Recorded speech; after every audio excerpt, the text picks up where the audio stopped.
latest community meeting for the Fox Hill School Building Project. Thank you for joining us. This meeting is being broadcast on BCAT and will be recorded. So we're just here to provide you with an update on where we are in the process with the Fox Hill project. We have Danisco Design, our architect, here with us, and Doran Whittier, our owner's project manager, here with us to share. They'll jointly be presenting for you. And then at the end of the presentation, we will open it up for live comments in the chat or via video. So please feel free to raise your hand for that, and we'll manage through that at the end. Again, thank you so much for all the work of Doran Whittier and Danisco, and I will hand it over to Donna Danisco. Thank you. Great. Good evening, everyone. I'm going to share my screen. Hopefully we have prettier things than me to be looking at. Thank you, everyone, for joining us this evening. We know it's a crazy time of year, and we really appreciate everyone taking the time out of their busy days to actually join us this evening. As Melissa said, we are at a very exciting point in the project, and we're excited to show you what we've been working on for the last 6 to 9 months. So we are wrapping up schematic design. You can see we're at the actually end of June right here with the community meeting. And the school building committee will be voting next week to submit the schematic design to the Mass School Building Authority. The Mass School Building Authority will be reviewing this comprehensive submission, and then they will be voting at their August meeting. The board of directors will be voting at the August meeting to approve the project to move forward. From there, the town has 120 days to locally fund the project, and it has been determined that this will be going before a town meeting on September 24th. We first want to thank everyone that has been involved in the process, and everyone has participated in many different ways. Just a quick shout out to this huge list that have really been instrumental in helping us arrive at the solution that will work for Fox Hill and for Burlington as a whole. The Mass School Building Authority is an incredible partner, and we're thrilled to have them guide us through this complex process. Of course, the Fox Hill Building Committee has been instrumental, and we appreciate all of their dedication and time. Many Burlington departments and boards have had a lot of input in this, and they'll continue throughout the process. But quick shouts out to the building department, planning board, conservation commission. Your police and fire departments have been amazing. Department of Public Works, the Recreation Commission, as well as Park and Rec Department, of course, Burlington Public Schools. And we've even had some great input from the Fox Hill and Pine Glen administrators and staff. We're excited to share with you what we've been doing from the Sustainability Working Group. And then there's been a joint department coordination group that's been very helpful in helping us navigate the process in Burlington. So as I mentioned, our partner, the Mass School Building Authority, has a very prescriptive process, and we are at Mod 4 for schematic design. So what does that mean? We have determined the final design program with the final building location and site layout. Those cannot change moving forward. We have some detailed cost estimates that we'll be sharing with you later this evening, and then the overall final plan, and we're really excited to show you some building massing. And as I mentioned, we look forward to the Mass School Building Authority's board approval on August 28th. And then Vivian, did you want to take it? Yeah, so I'm Vivian Lowe with Danisco Design, and I'm going to just share a few details of our design process, as well as how we came up with what we have, and we're just really excited about this portion of the presentation. So the new Fox Hill Elementary School is going to be a two-story, 91,000 square foot building with a student enrollment of 325 students, not including the lab and DSC programs. Those will also add a few up to 100 students. So the school is designed to be flexible. It will have adequate classrooms for not only these students, the 325, but also for the lab and DSC program. We have ample parking for all of the anticipated staff, as well as for visitors. And we will also be able to, because of how we've located the new building, be able to maintain operations and stay at the existing Fox Hill School while the new school is being constructed. As Donna said, we are wrapping up the schematic design process right now, and we'll be starting up the more detailed design process in the fall upon town meeting vote to approve funding for the project in September. Next.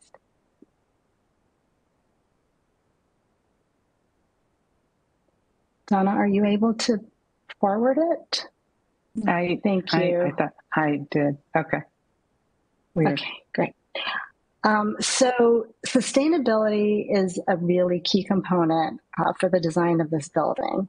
The building will be designed to target LEED Gold. We are looking at an all-electric building that will be supported by a ground source heat pump system, which also translates to be a geothermal well system. We'll have about 76 wells at this point.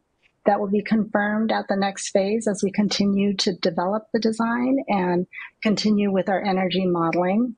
The building will be designed similar to the image on the screen to support photovoltaic panels on the roof, and we're also looking at the potential of solar canopies at the parking lot. This project, based on its design for the HVAC system and all electric, stands to be able to benefit from mass save incentives as well as from the Federal Inflation Reduction Act incentives. Next. So during the design process, we go back to the very start of the project where we had several visioning meetings with staff and the school department, as well as community stakeholders. And we go back to these visioning goals and really look to maintaining these goals and visions for the school as we develop the site. The context is really important to us. The Fox Hill site is beautiful. It's surrounded by hardwood forests. We want to maintain those relationships that the school currently has with the forest, as well as bring some of the natural environment into the new school. Safety is also a really key priority for the design of this school. We looked at ways to provide safe separation between vehicular traffic, as well as play areas, as well as learning areas. And then finally, the community connections is really important. We want to design a school that continues to be an asset to the town of Burlington and also serves the community as well in many different ways. Next.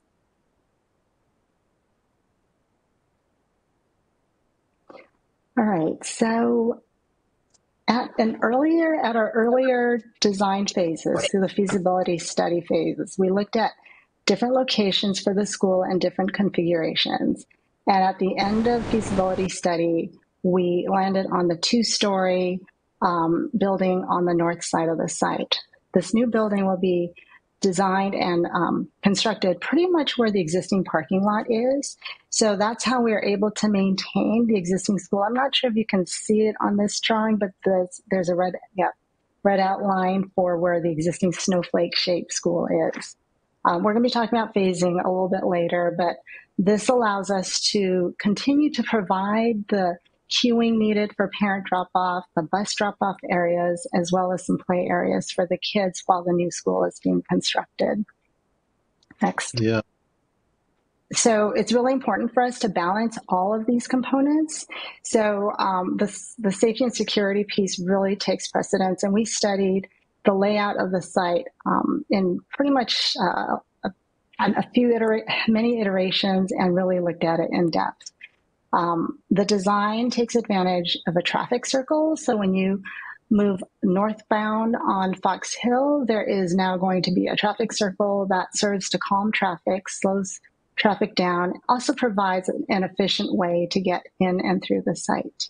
From the traffic circle, we peel off at the 4 o'clock, and that's where the vans and the automobiles, the parent drop off and pickup, would enter the site. The pink arrows would be the van drop off, totally separated from the parent drop off that loops around the parking area to the east of what we've created. Also is this boulevard with the trees that lead you to the center of the building.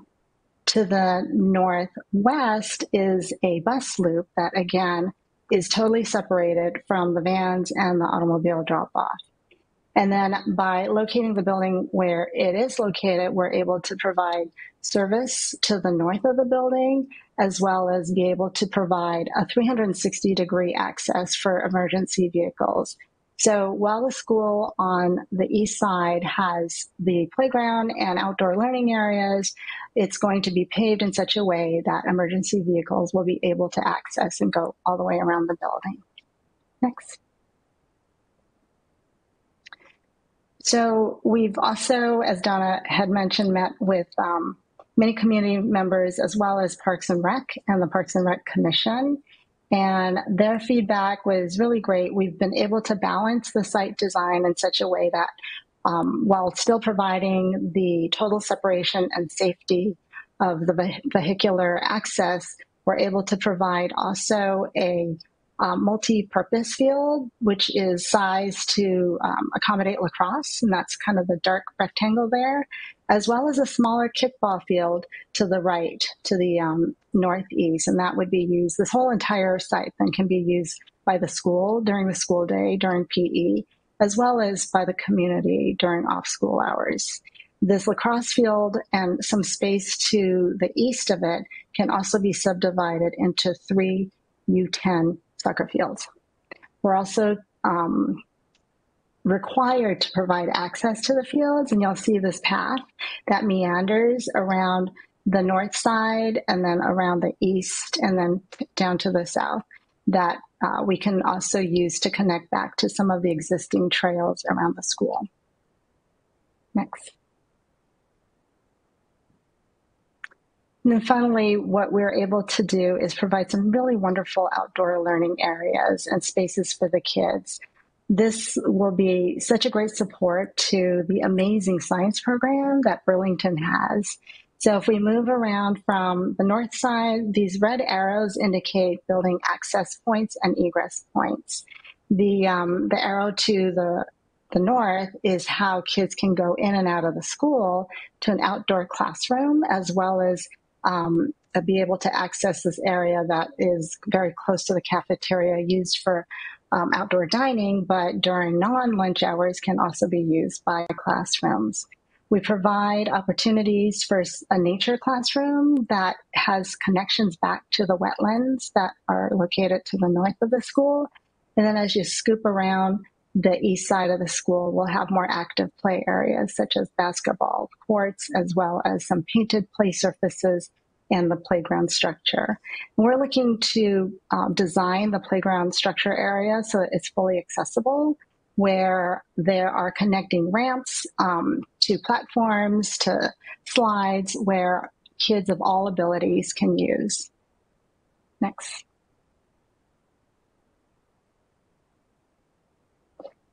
So just to give you some ideas of what we might envision the outdoor classrooms to be, as we move from the upper left and go clockwise, we're looking at ways to provide spaces that are really natural, where teachers can come with small groups or whole classrooms or even a couple of classrooms and be able to sit the kids down on logs and stone boulders and be able to take advantage of the relationship to the wetland. We'll be looking at ways to provide shade as well, because a lot of these, the play area has really full exposure to the sun. So we're going to be looking at ways to provide some shade for the little kitties. And then we'll also have the ability to provide a little bit of a more formal seating area with potentially a chalkboard, a teaching wall of some sort for the teachers to be able to call attention to the students to what is being taught. And then finally, in the we have this really great opportunity to take advantage of space on the roof of the entry near the gym for an outdoor classroom. This is a space that was kind of created because our program did not need all of that interior space, but because of the location of the program, we're able to just by putting pavers down, fencing, be able to provide this additional classroom area that, again, can support the amazing science program. Next. All right, as we go inside the building, we're just really excited about this. The site is so beautiful. We want to look at ways to be able to provide views in as well as out for the students as well as the staff. So wellness is kind of a theme here, where we want to design a healthy building, a building that really supports learning. It really helps the kids focus, but also provides different types of spaces for different learners. We're going to be designing spaces for flexibility. We're going to get into the design of the inside in a little bit, but there are spaces that are different sizes that can be used for different things. We know that kids learn so differently. We have project areas which serve as a little bit as kind of a front porch to the classrooms for, again, small group learning opportunities. And then as we look at the building itself, we're looking at using materials that are not only durable, but beautiful and traditional to a certain degree, but also helping us kind of think to the future. And all of this, we're also looking at how the building can be maintained so that it could last for another 75 years. Next. All right, so here's how the floor plan shapes up. The building is what we call a bar shape, pretty much. It is linear, it has a central corridor, and on the left-hand side in the purple is the academic wing. So it's kind of created by two wings. The main entrance is in the center. You can kind of see that little red arrow there, yeah. Centrally located, and right off of the main entrance is the administrative suite, where there will be a welcoming window. The receptionist will be able to greet the kids as well as visitors, which will come through a secure vestibule. And from there, the folks can head right into the community wing, which is on the right-hand side, the east side. In the orange is the cafetorium and kitchen. There will be a platform, kind of a stage for students to perform music, plays, what have you. But there's also going to be an ability to close off the stage because it's adjacent to the music suite, and that in itself creates a whole suite of spaces that can be used by the music program. So that platform, when it's non-performing time, even during lunchtime, can be closed off to the cafeteria, and be used for instrumental music. And then there will be two dedicated music classrooms. As we continue to the east, the gym is going to be a full-size MIAA gym, actually slightly larger than what we typically design so that it could accommodate bleachers as well. We'll have plenty of backstops, but two main backstops so that high school play can be accommodated, tournaments, what have you.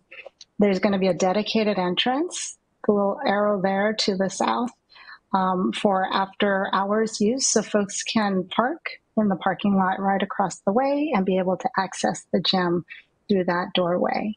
There's also going to be the ability to lock off the academic wing from the community wing during those off hours, and then we're able to lock off the second floor from the first floor. So many different ways this building will be able to be used and by many different groups.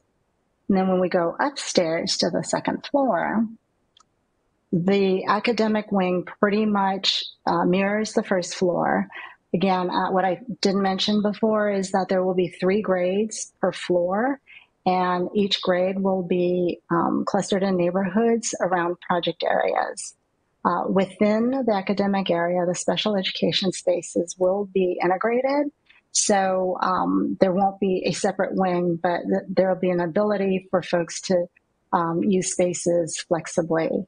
And then on the second floor, we'll have in the center area a suite of the counselors and support staff. And right below that in the yellow is the media center, which perches right over the main entrance. So our hope is that as you drive up to the school, you'll be able to see a beautiful lit up library and really be able to see how kids can use this space and be inspired.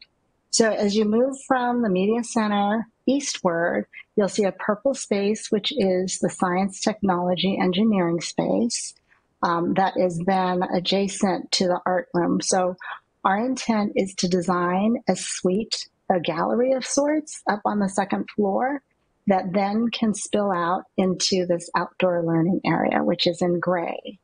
Really great opportunity to take advantage of the space between the art room and the gym.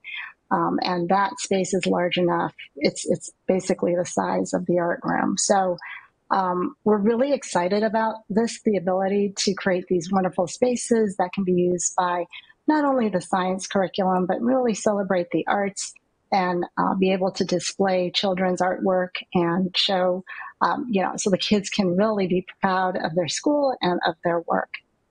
So then when we go up to the roof, we wanted to just show you that we have a great amount of space, and these areas that are dashed in with light gray are spaces that can take advantage of the photovoltaic panels. So we are in the process of studying the output of what can be achieved on this roof, but we're really excited that we're able to design the building in such a way that it can support this. Next. Okay, so as we design the building floor plans, the building form really starts to take shape. This is what we call the building massing. So we've done several studies. This is kind of our white box just to look at the shape and look at the roof lines. You'll see a little bit around the top of the roof. That would be where the equipment's going. And then we start to paint it with materials and colors, and this really starts to take form, and it really gets us excited anyway. You'll also see that we have a canopy designed in the front area of the school. The canopy, when we continue to design, may look exactly like this. It's going to continue to be shaped, and we want to protect kids as they leave their vehicles, but more importantly, we want them to be able to have a space to wait also for the rides, and also be able to create a way to bring kids into the school in a welcoming way. So just a really initial, even though our building design in terms of layout and massing is pretty much set, in our next phases of design, we're going to continue to look at materials, as well as the glazing, the windows, the proportions. This is a view of the bus drop-off area, actually, is to the left. And what we're creating is, again, a really nice lobby so that the kids coming off of the bus don't feel like they're coming into a stairwell. This is an ample lobby that has a good amount of glass so that kids are really feeling like, hey, this is my school. I'm really feeling welcome here. So next. And then just another view of the front. Again, these shapes may change slightly. It's just what we were studying is really kind of how high ceilings are in certain spaces, how that relates to the adjacent spaces. We know that this being the front entrance, we really wanted the media center to be prominent. So We know there's going to be glazing. The glazing may not look exactly like this by the time we're finished with design, but this kind of gives you a sense of what it could look like. Next. All right, and then as we go into the building, this is the main lobby. As you go through the center entrance, you'll see on the right-hand side there is the reception area with an open desk. So Kristen or whoever is sitting there is able to greet the kids as they come in and be able to see down the corridor as to what's going on. Straight ahead is the stair that goes up to the second floor. Again, we're looking at ways to be able to close off these areas so that during after hours use, we're able to lock it off. And I'm sorry, the phone is ringing. But we also wanted to provide a good amount of visual connection as well. Next. Okay, and then when we go upstairs, this is the lobby in front of the media center where we want to be able to provide as much natural daylight from adjacent spaces as possible. So you can kind of see that there is a good amount of glass between the media center and the lobby. There are openings in the floor. I'm not sure if you can see that, so that when kids are upstairs, people who are upstairs have a connection down to the first floor and vice versa. And then as we go into the media center, just the next slide, we're just wanting to create ample amount of windows so that we can, again, collect some more daylight. And there you go. And again, these spaces are designed, even though we know there are going to be a lot of books and bookcases, the space is going to be designed to be flexible. And then as we head into the academic area, this is just a view of the academic corridor and the project area, what we're calling the project areas. Again, some folks refer to these areas kind of like a front porch. These spaces provide additional learning spaces for individual learners or for small group pull-out instruction. This is also where we will locate the lockers so that they're out of the hallway. You know, kids, we always see lockers that are too small and kids can't get their backpacks and their boots and everything in there. So we're clearing out the corridors, the main corridors, and this kind of provides a protected area for kids to store their belongings. Next. And these project areas are located so that there's two classrooms per project area, 2 project areas per grade, and they're open across the corridor from each other so teachers can collaborate. You'll see that we can locate furniture in these areas. Kids can do their project-based learning projects. They can work on the floor. We're going to provide also whiteboards and storage so that, again, it's to support additional learning.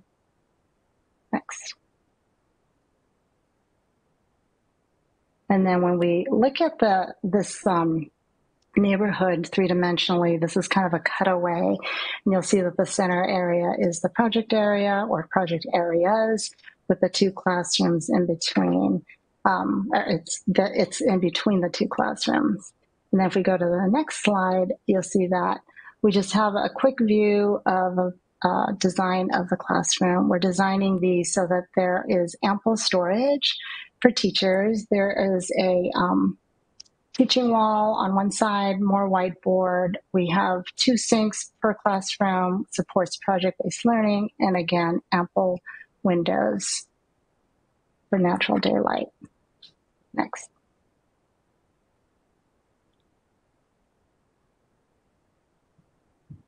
Excuse me, Vivian, I think what might also be nice just to emphasize that, as you said at the very beginning of the presentation about this, just really focusing on the health and wellness, that our goal is to bring as much natural light in, even through clerestory windows into the project areas and views from almost every space looking out. And you can see even when you're in an interior space that you can actually look out and see the trees and the outdoors, which is just a really wonderful connection for the staff and students. Sorry. Thanks, Donna. Yep, no, that was awesome. Thank you.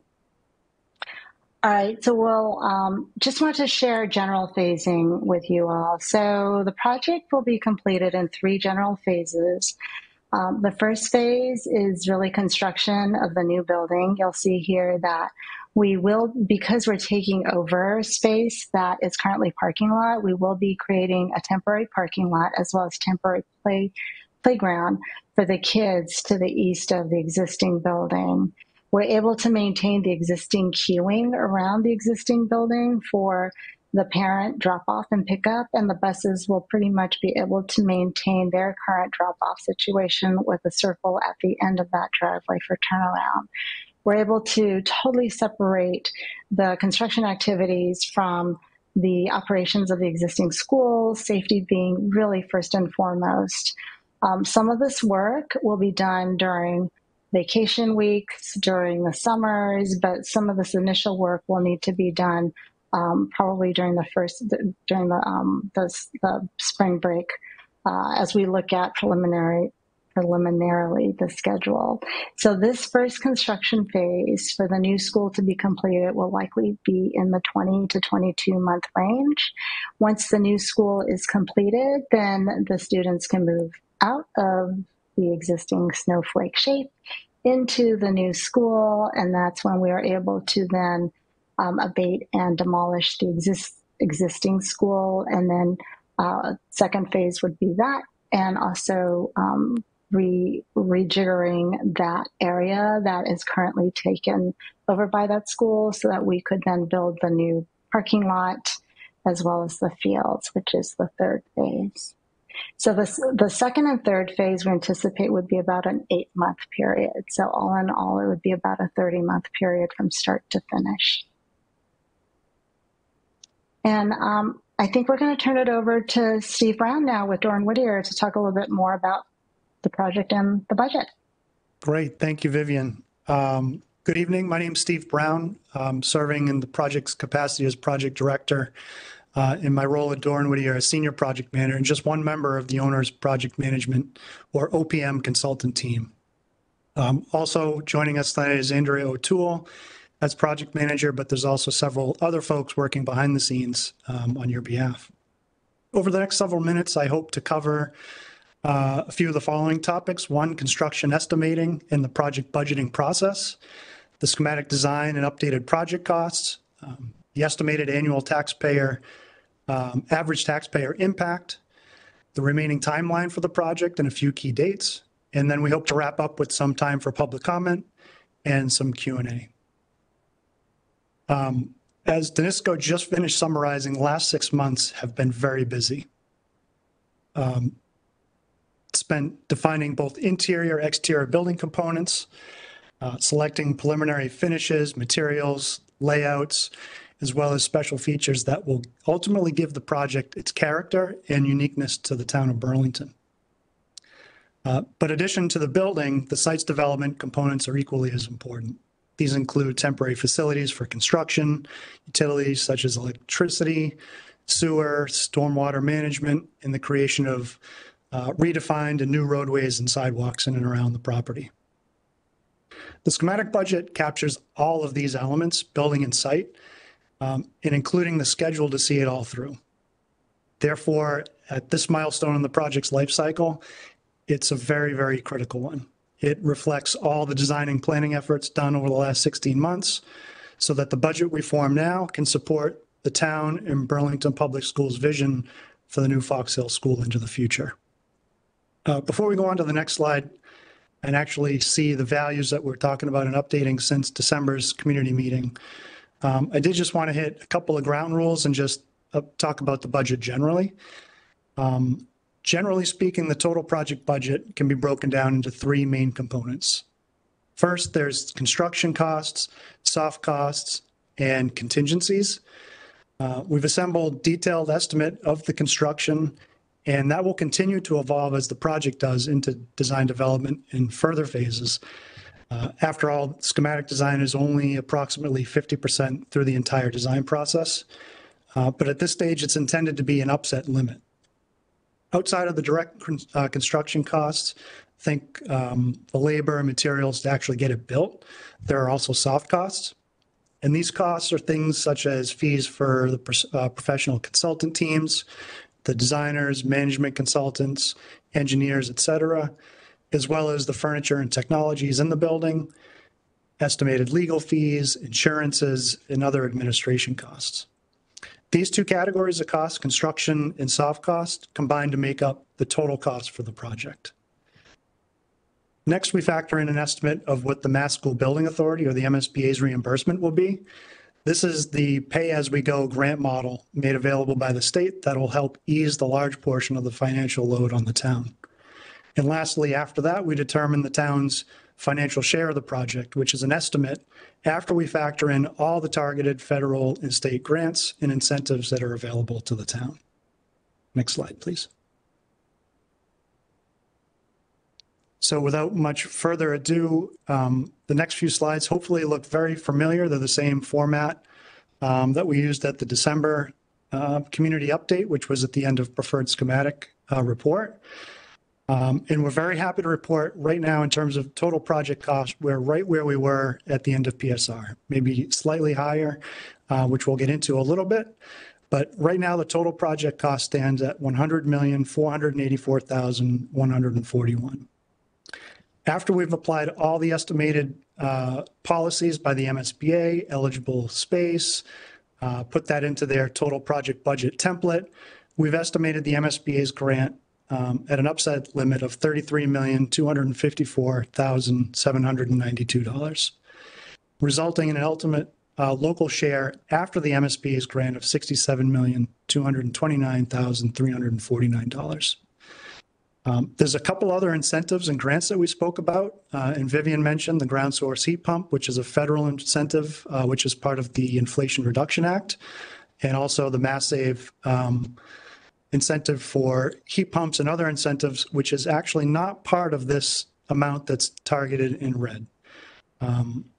We can get into a little bit more about the specifics between what that involves, but there's potentially another 1.4 million on top of this 4 million available to the district if we can include a diesel generator in lieu of a natural gas generator. Again, it gets into a lot of specifics, which if you're curious, we can hope to address in the Q&A. So after the MSBA's incentive or grant and what we're estimating for the IRA incentive, that leaves an estimated amount of $63,216,528, which would ultimately be the town's share. Next slide, please. So that's a summary of the project costs, how we calculate some of the reimbursements and try to estimate the local share.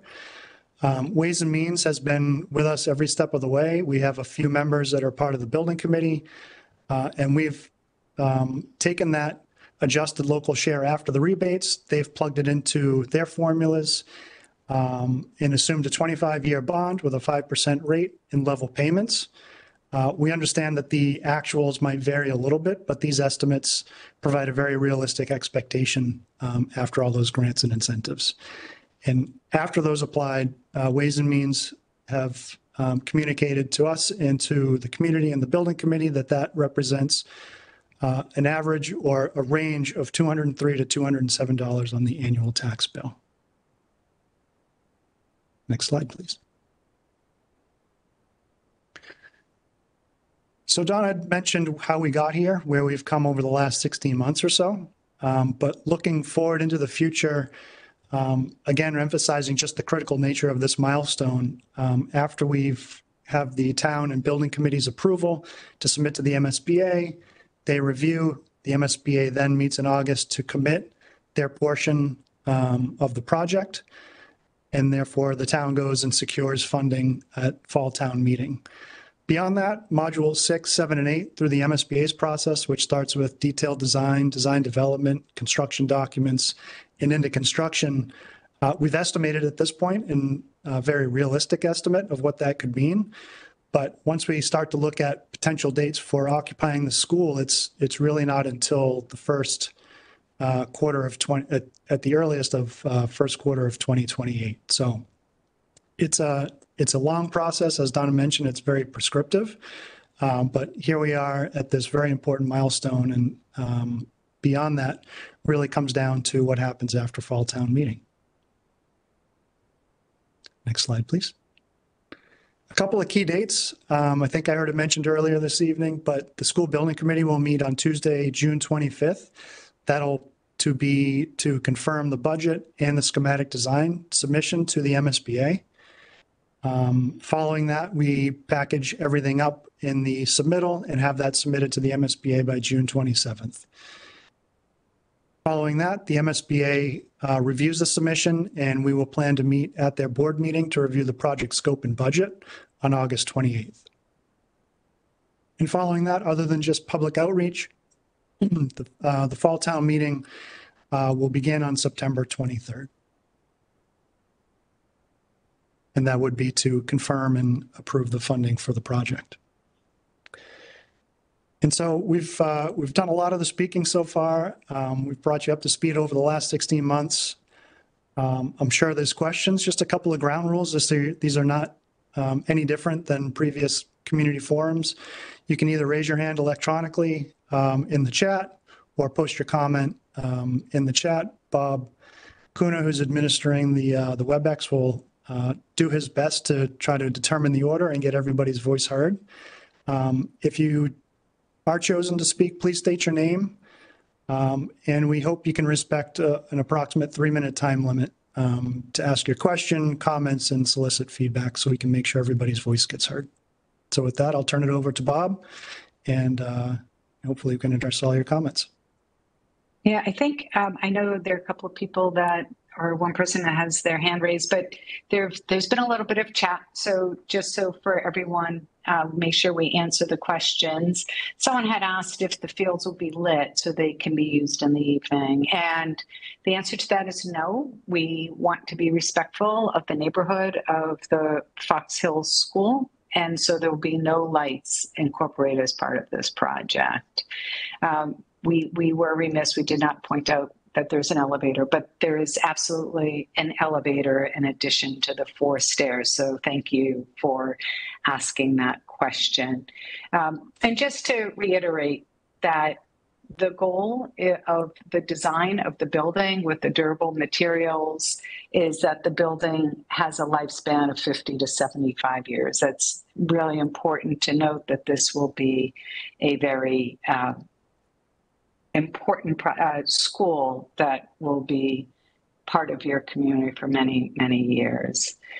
Let's see. So there was a question about the Eagle Scout, but I think that's been resolved. The playground equipment, unfortunately, we do not believe we'll be able to reuse the playground equipment that's there. So, you know, by the time you take it out of the ground, you have to go store it and then hope to put it back in the ground. We've attempted this on various projects and it's just never been successful, and that it doesn't even meet today's code. So we have budgeted money for a brand new playground as part of the project. And if there are other uses or other people are interested, we can work with the school department on how best to dismantle and maybe take away the playground equipment if there are other uses.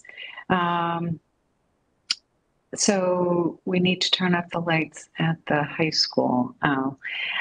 So I think that what's the plan capacity of the school in comparison to Fox Hills?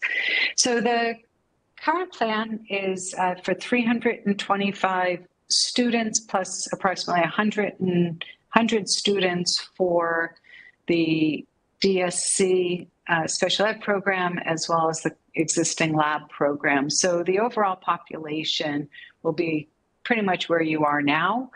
We are designing it with flexibility in mind so that the classroom pods have 4 full-size classrooms, and whether that's for 3 classrooms plus a special education classroom, or however the population plays out over the next 10, 20, 50 years, that provides you the flexibility going forward.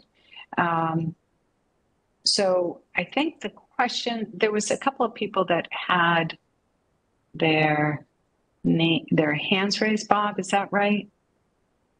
Correct. Liz Tucci was the first person with her hand raised. Hey there, thanks. Can you hear me okay? Yes.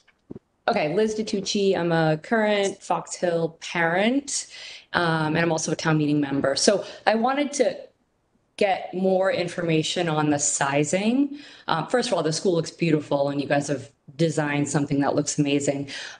So where I'm not clear is you showed a slide that the new school is being built for 325. And so I'm guessing that's all gen ed. So 325 students. And the pamphlet I read at town meeting said the new school will have 3 gen ed classrooms per grade. So where I'm lost is that Fox Hill has over 450 students today. Actually, I think last time I checked, it was like 456 or 7. So I'm unclear, when will you redistrict, approximately 130 students to the other Burlington elementary schools?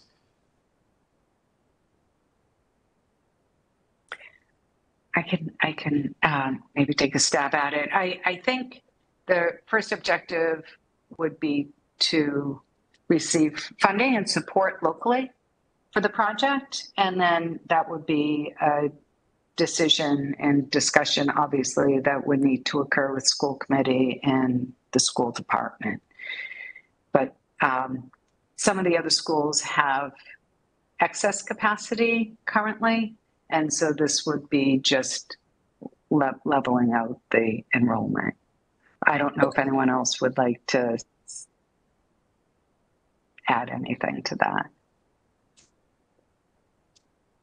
Again, Donna, I can jump in. Liz, we look at redistricting every year depending on the capacity of the building. The 325 is a number that MSBA has projected for our enrollment into the future. We have some declining enrollment. We have to use their number because they're our partner in this project. But the school is being designed for 4 full-size classrooms a grade. We are obviously integrating special education programming in that, but I think it's important to note that the Fox Hill School as designed, being presented tonight, is really close to twice the size of the existing Fox Hill School. So even if you took all the Fox Hill kids currently and put them into this new building, the building would feel so much better and would function so much better. So I know people are going to get hung up on the 325, the MSBA number. Again, I appreciate that fact, depending on whether people had a position on the project to begin with.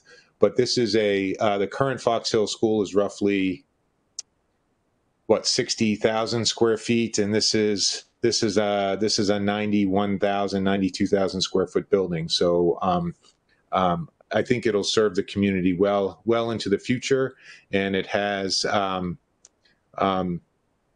again 4 full-size classrooms essentially per grade.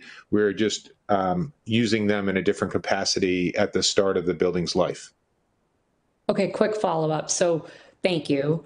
I do think it's confusing because I think people think this is just Fox Hill, but if there's redistricting, the other school communities need to understand. And I really feel like as a town meeting member, I need a straight answer on how that's going to work. Class size is very important to me. And you said 4 classrooms per grade because I thought the pamphlet said 3. Are you including non-gen ed in that? I am. There are 4 full-size classrooms per pod.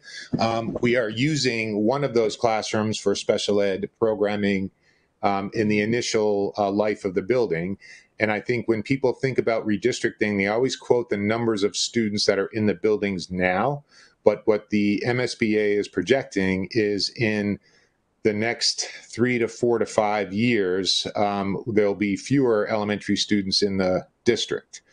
Class size is important, and I think a really important concession that the school committee fought for with the MSBA is that they wanted the MSBA to accept that district-wide across the entire town, that the school committee has an expectation of a lower ratio than the MSBA allows in many other communities. So Liz, I think that we're designing enough classroom space to maintain small class sizes across the district at the elementary level moving into the future. Okay, and just one last thing. Does MSBA allow us to put more than 325 in the building? Yes. They audit us? So, how does that work? I'm sure they'll audit us moving forward, and we'll use the building as we're saying we'll use the building. But they of course expect populations to change. They can't control where people move in, how they build, where the population is. We have to make adjustments to make the best use of the space as we do currently. So again, nothing is changing how the district looks at redistricting. We look at that again every year. We want to disrupt as little as possible, obviously, but we are adding, again, I think, incredible new classroom spaces to the town's elementary classrooms that are available, again, across the town.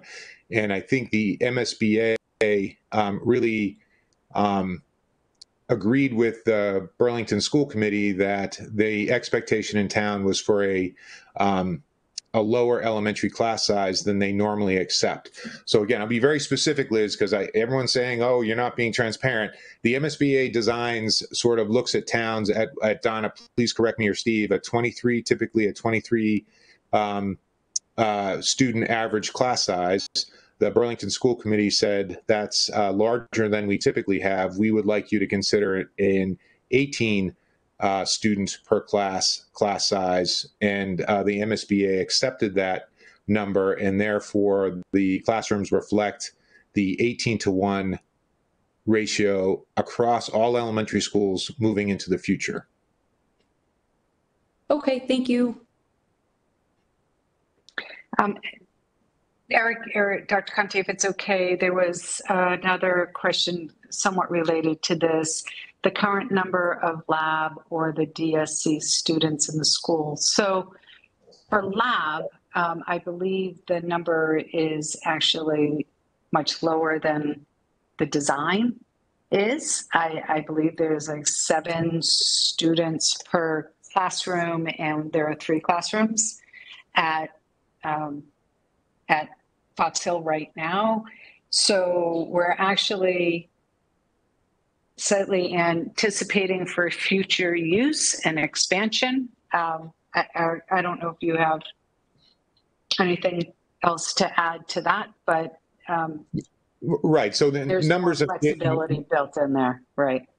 Yes, Donna, and the number of students fluctuates because it's a program that's built on referrals, and the total number of students per class is also regulated depending on the age range of the kids and the severity of the disability and the number of adults that need to be there. So it's, again, I'm not being sort of covering anything up. It's just a difficult number to grasp. Lab currently uses 3 classrooms at 3 classroom spaces. I'm not sure they're full classrooms at Fox Hill for the number of students that they have.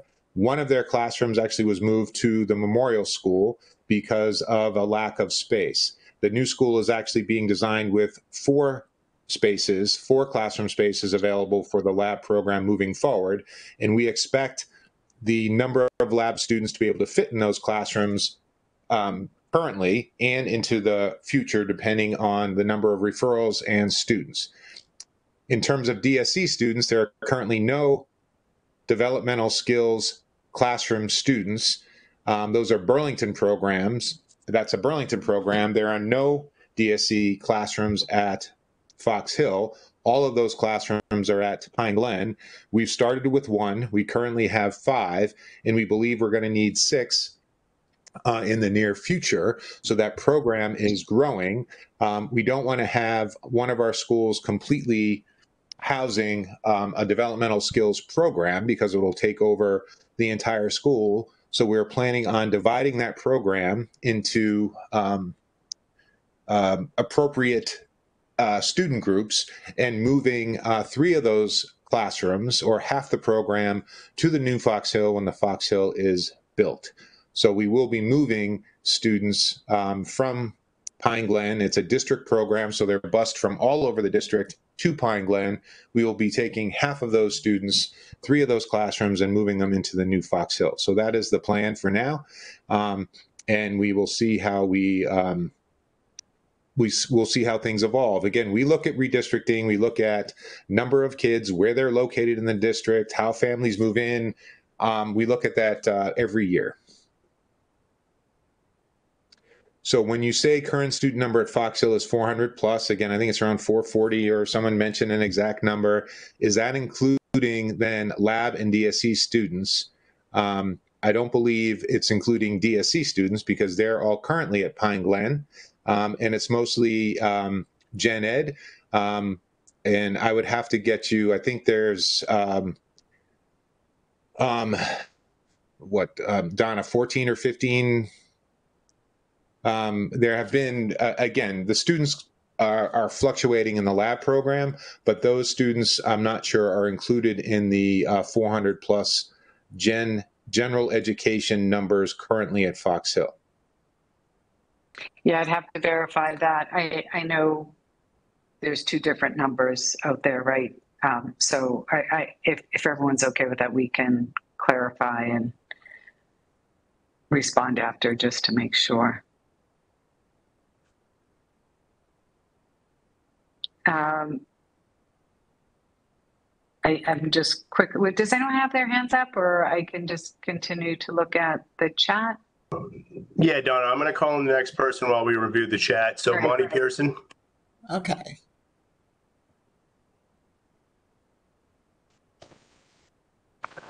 Hi, my name is Monty Pearson. I'm a town meeting member from Precinct 3. I'm a little concerned about this project because it means putting this small elementary school project ahead of several other building projects that the school department needs to do. And more specifically, the high school renovation project that was at one time the #1 priority of the school board has been moved to approximately 7 years from now in the capital budget that was presented to town meeting in May. And I'm just wondering, is there any discussion of why we are doing an elementary school for 350 kids before we do a high school for 900 kids? It seems to me that the high school, because it serves as a launching point for people to go to college, and because it is a place where all the kids in the whole town go, is a kind of a central facility in town, and ought to have priority, given that it's not in a lot better shape than Fox Hill. Is Fox Hill so much worse shape than the high school that it's okay to wait for 7 years for the high school to be worked on? Monty, the shape of the schools is honestly a value judgment. I would say Fox Hill needs to be replaced. It's a 60-plus-year-old building that is sort of has a boutique design of a snowflake that doesn't really function that well. So it needs to be replaced. Should the high school be done first or Fox Hill be done first? We actually prioritized the high school in our request for the state, and they did not agree to partner with us despite our efforts. They did agree to partner with us on Fox Hill. So if you're asking why it's coming first, I would say, given the financial presentation I just saw, there's 30 million reasons why we should do the Fox Hill, because the state is willing to contribute $30 million where they're not going to contribute anything to the high school, and there's no guarantee that they would contribute to the high school in the future or moving forward. If the town does not decide to move forward with Fox Hill, this is my opinion. Again, I'm not speaking for the school committee. This is my opinion, given my working with MSBA on 2 different projects already. Is my belief is if the town doesn't choose to move forward with Fox Hill, the need to renovate or replace Fox Hill does not go away. We're still going to need to do that. And the state then will not contribute money moving forward at a different time. If the town rejects them this time, then we're on our own. So we're still going to need to do that. I think prices will stay the same or go up, and then the town will be forfeiting the $30+ million that the state's willing to contribute. So I guess, Monty, the answer for me is why Fox Hill now is because the state agreed to partner with us on this project moving forward. So just a follow up to that, I noticed also in the capital budget that Pine Glen won't be significant renovations to Pine Glen until fiscal year. Well, there will be some money to look into Pine Glen in fiscal year 2034, which is, I guess, 9 years from now. And is Pine Glen's in a better condition than Fox Hill and therefore doesn't need to be renovated now? Again, Monty, you're asking me to comment way outside of my area. I would say Pine Glen is a more functional school just because of the design. It's a more useful school in terms of moving forward because of how the classrooms are laid out. Bob, you might be able to jump in on this too, but we've had all of our buildings looked at by architects every 10 years, and Pine Glen was not their first priority. It was the high school in Fox Hill, then was that. And Barbara, you're right, Pine Glen is older than Fox Hill, but it's a more lasting design. And it's built in a way that we can renovate it. There has been money put into Pine Glen in terms of the roof and other aspects of it, and we're investing in Pine Glen as we speak. So we're going to be air conditioning the building moving forward. So we believe that Pine Glen can be a very effective school and learning space just because of the design moving forward. And of course, we'll have to look at all of our schools, making sure that they can function moving forward. And again, Bob, I'm maybe going to toss you a lifeline here. Is there a plan to address the high school boilers if they fail? Bob, you have some cost estimates for the boiler replacement, is that correct?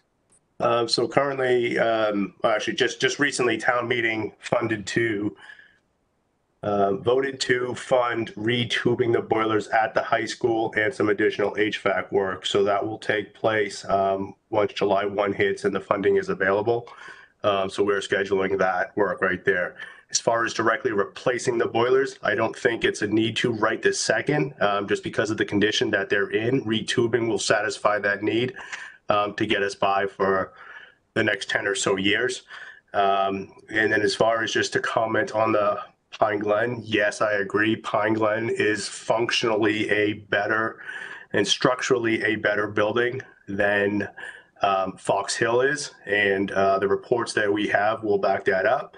But from a classroom size, from a building layout perspective, and just the functionality inside the building, with a little attention to it, Pine Glen can definitely be around for a number of years and run wonderful classes and be great to the students. Fox Hill does not have that benefit as it sits, mostly just due to layout, basement, roofing structures, things like that. It's not dangerous, but it doesn't lend itself well to a well-designed, well-laid-out classroom. Hallway structure, slightly awkward. Classroom layouts and numbers of classrooms per grade, slightly awkward. Electrical systems and so forth, while functioning, would cost more to upgrade in order to put additions on and so forth. So there really is a difference between Pine Glen and Fox Hill, just from a functional standpoint, even though they were both built in the 60s.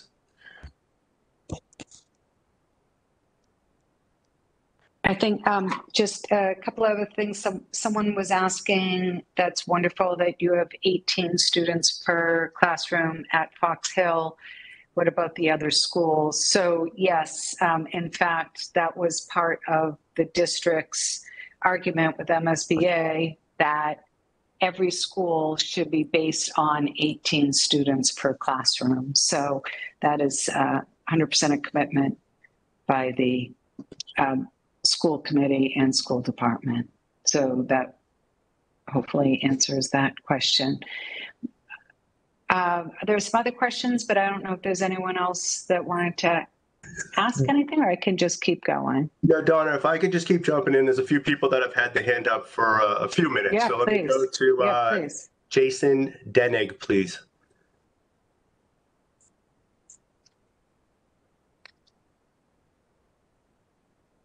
Jason, you'll need to unmute.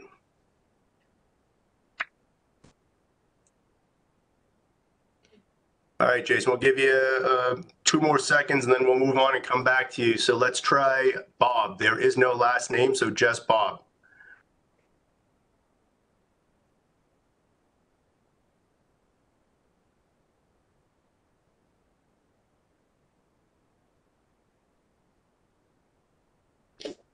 Okay, I'm gonna move on from Bob. I'll come back. I'm here. Oh, there it is. Thank you, Bob. It seems like you're planning for 325 students, but you also said the school is good for 30 to 50 years or more. That doesn't seem like a realistic number if you're looking 30 to 50 years from now. 325, even though they're saying the number's going to go down in 10 years, we know what's going to happen. Population is going to increase. So it would make total sense to plan for a larger school, unless you're thinking that there's capacity to add on the building to handle the 320 plus students, 325 plus. Next question was on your generator system. You brought up about the gas versus diesel. I think either way, the gas is nice, and let me explain why I'm saying gas. I was senior construction project manager at Tufts University. We had a major outage in power. We had diesel generators, and we had several diesel generators that ran out, and we couldn't get diesel to them fast enough.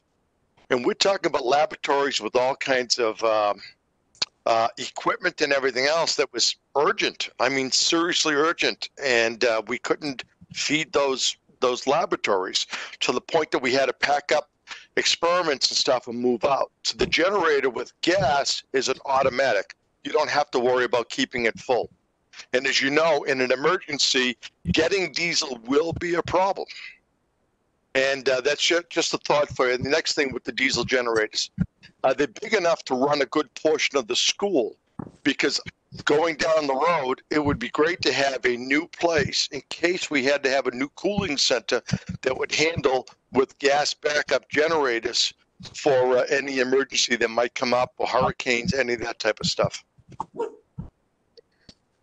Again, Bob, this is Eric Conti, and again, I appreciate your experience. I think that you know, Donna and I share sort of a geographic where we reside was in the Lawrence, Andover, North Andover area, and we lost access to natural gas for a while, and diesel would have been welcome. So I think I think the emergency piece is something that we need to discuss. Fox Hill is not being designed as an emergency shelter. But again, access to diesel would be something we would certainly consider. I think the impetus on diesel right now is because of the rebates from the state, and it seems like it's estimated we would gain another $1.4 million if we did not run natural gas to the site. So that's a value conversation for the community to have.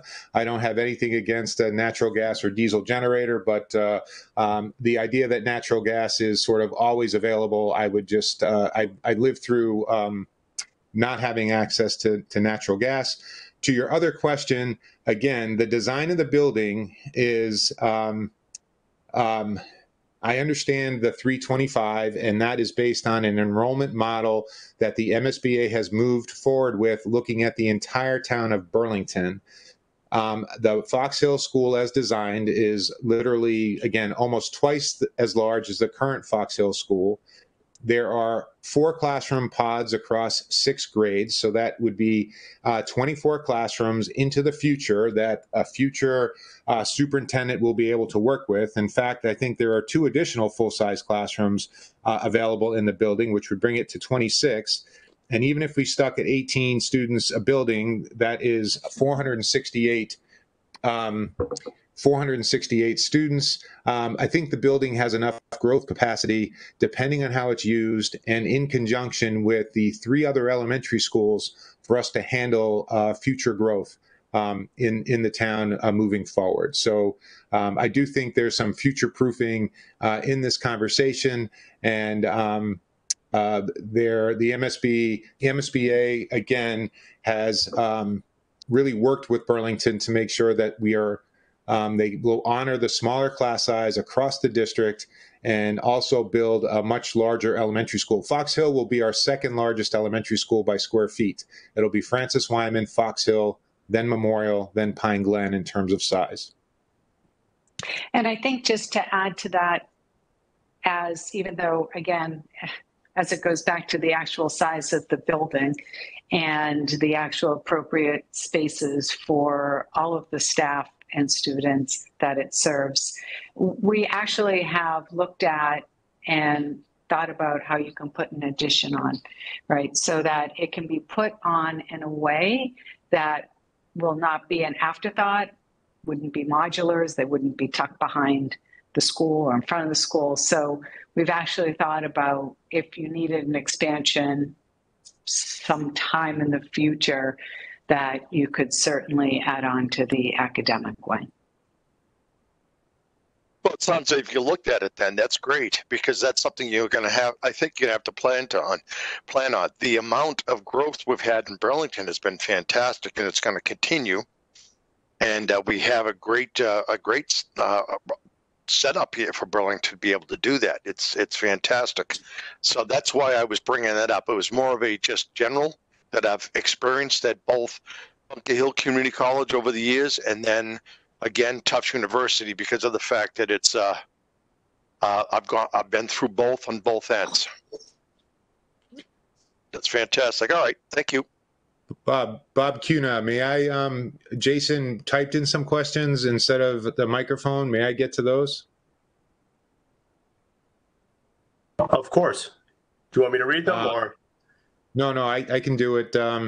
Jason, I just want to make sure, I'm getting your questions correctly. Did MSBA figure in increased population from MBTA Communities Act or the new built apartments across the town that have yet to have direct impact on the number of students?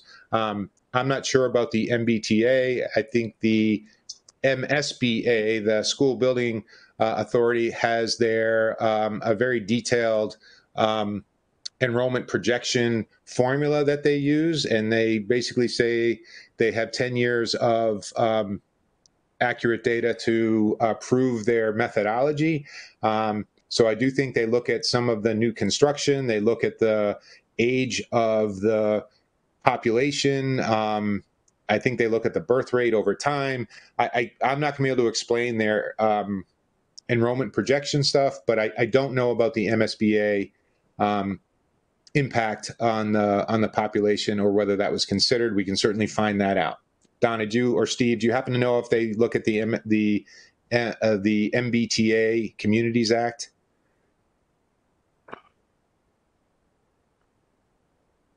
I don't know Donna, for sure. I'd have to confirm that. Yeah.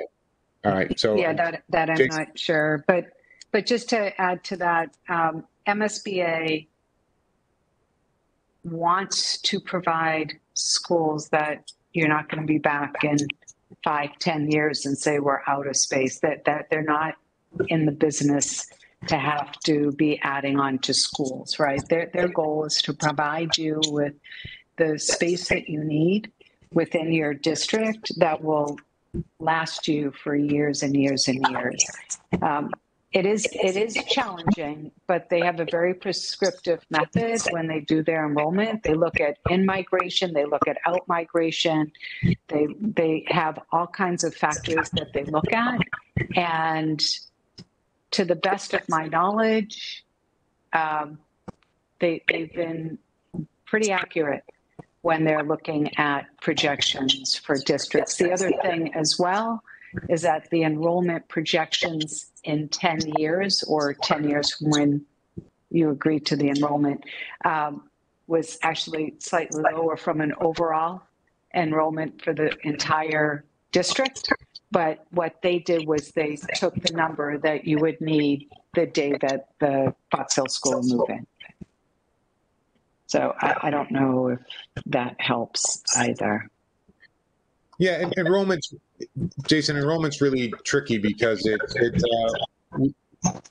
we are, I believe, creating future capacity for the town to absorb growth. What is the true capacity of the school? Again, if I just do sledgehammer, there are 24 full-size classrooms. There are 4 per grade. If we look at 18 to 20 kids, that's close to 500. What is it, 480? We could fit 480 kids in there very, very comfortably. That's not the plan, at least initially, for the first few years. But again, there's clearly room for growth in that building. And while different parts of town are going to be expanding and contracting with enrollment, that's when districting or redistricting comes into place. Because if there are more students in the Fox Hill area than we have capacity for, but we have room at Memorial, then we would move students into the classrooms that we have. And I know people get attached to their schools, but I'm just saying over time, I think we have enough elementary capacity to handle the number of elementary students that are projected in the town for quite some time. According to the foxhillbuildingproject.com, the 3 remaining elementary schools do not have capacity to support redistricting. How will we ensure an equitable learning environment for all students? I'm not sure where that's said at the foxhillbuildingproject.com. I'll have to look at that. Again, the remaining elementary schools have the number of classrooms that they have, and some of them will have capacity. Again, specifically next year, we're looking to go from 4 kindergarten classrooms at Memorial to 3. So I guess technically we would have a classroom space available at Memorial at the kindergarten level if we needed to use it. We don't believe we need it right now because we have some declining enrollment at the kindergarten level across the district. So there's no plan to redistrict next year. We feel like we have enough capacity for the elementary students who are currently in Burlington and into the future. So again, I'll review the website. I'm not sure where it would say that we don't have the capacity in the other buildings.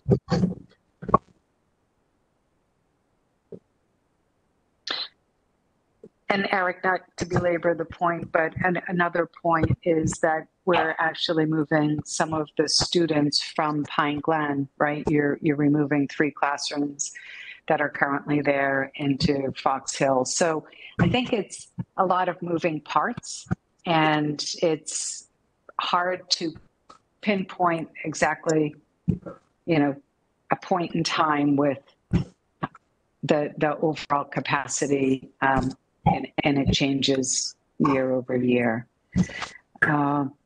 I think someone else's comment, and that might be Joanne's, asking if this is the second largest elementary by square footage, but smallest in gen ed.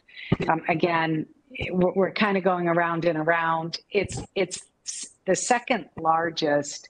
Yes, it's supporting 2 specialized programs. One is a district-wide lab program, DSC program, and it's also supporting a lab program, but it's also providing the appropriate spaces for all the support that goes on in the school. Someone else asked if we had reached out and spoken to the counselors, if we've spoken to the OT, PT, the RTI staff, the tutors, et cetera.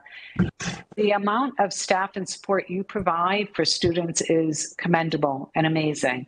And when we're designing a school, they're not being put in closets. They're being put in appropriate spaces with windows and areas that they can actually tutor or support students within their spaces. So it is important to recognize that there's an enormous amount of staff that supports these students, and then in addition to or including both the DSC and lab programs. So proportionally, it seems like it is larger with the lower enrollment, but as Eric keeps stating, it's actually, I think, 28 full-size classrooms that we're providing, as well as all of the support spaces for all of the counselors, special ed teachers, tutors, et cetera.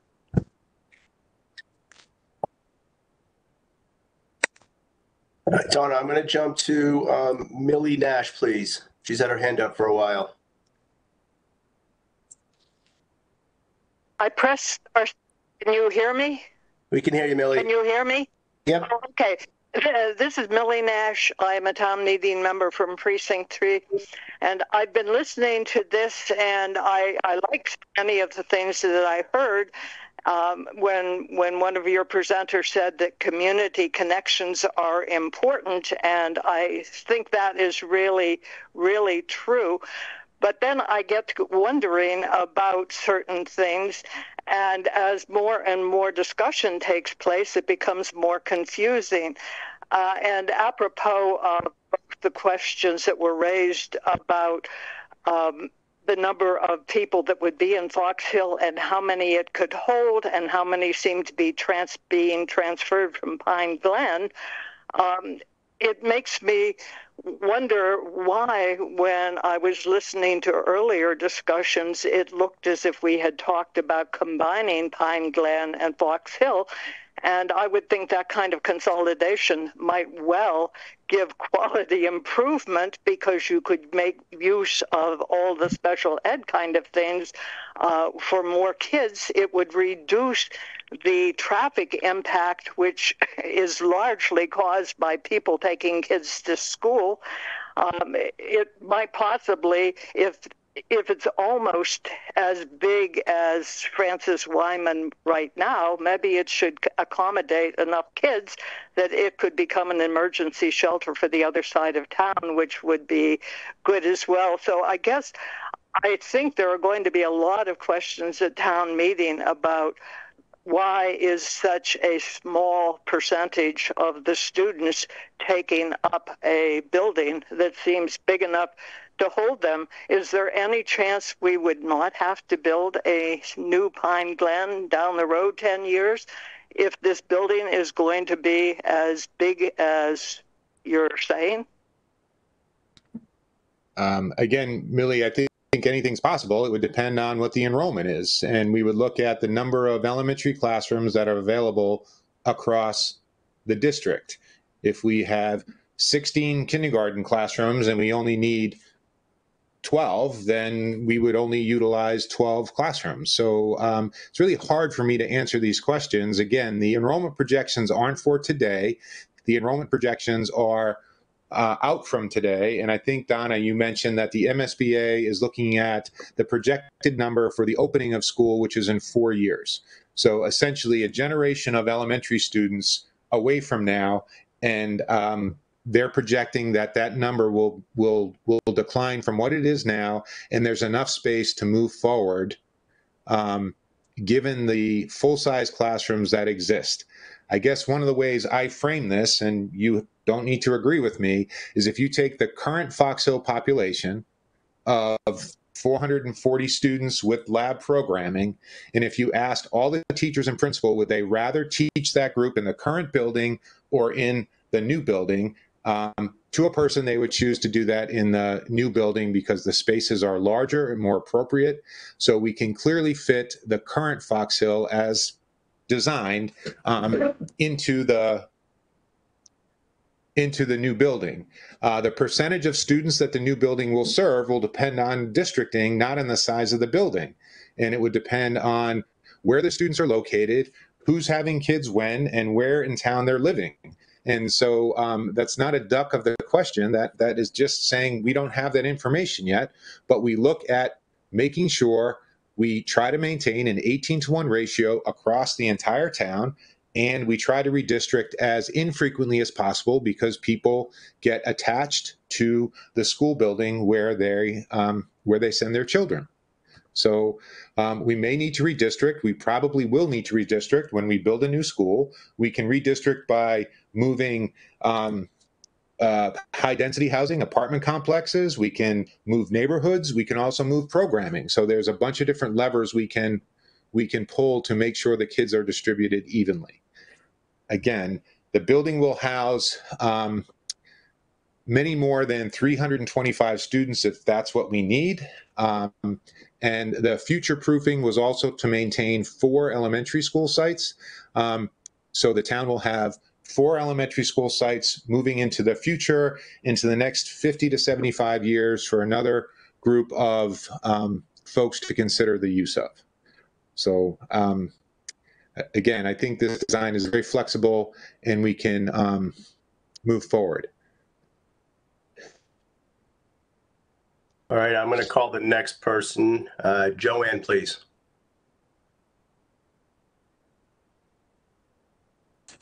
Hi, Joanne Frustacci here.